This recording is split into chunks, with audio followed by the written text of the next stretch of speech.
Have you ever been in a situation where you can't sell all of your items to all of your customers?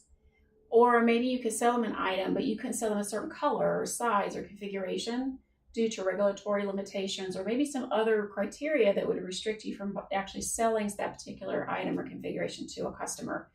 Hi, my name is Alicia. I'm a Microsoft MVP for D365 Finance and Supply Chain. And today I want to show you how to do the configuration for the approved customer list. This allows you then to restrict which items and configurations of items a specific customer can purchase. To start out, we're going to be on the customer screen. So here I'm in all customers. At the top of your screen, click on Sell, and you'll notice there's a section here called Approved Customer. If this is not on your screen, you'll want to go into Feature Management and make sure that the Approved Customer List feature has been enabled. Under All Customers, you click on Setup. Here you're going to put a list of all of the items and configurations or variants that this particular customer can purchase.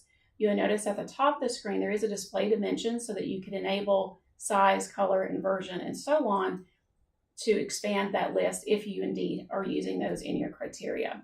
You can also click New here and add Group. This group is going to look up a list of approved items that a particular customer group or customers could actually purchase.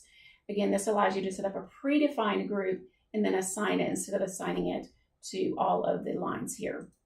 But if you do want to do it by dimension display or by dimension, you will want to make sure that you do table, put the item and the configuration here. You can also put an effective date and an expiration date if indeed that is what you need to do.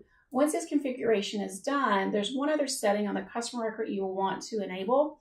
Under the Sales Order Defaults Fast tab, there is something called Approved Customer List. You can either set this to warning or not allowed. If you have it set to no check, then the system will not check that particular list.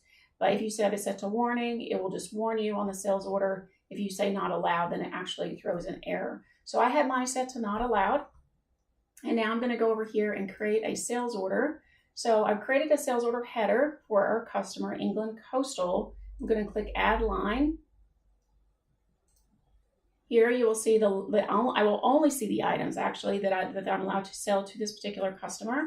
This is the one that had the variant on it, so I'm going to pick that.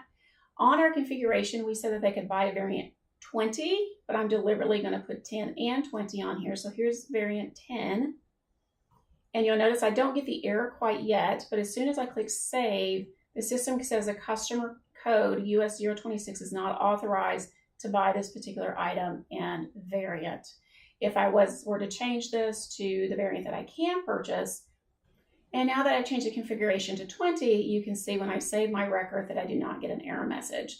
So this is just an easy way to restrict what items and item configurations you can sell to a specific customer. So until next time, keep your head in the clouds and keep working wise.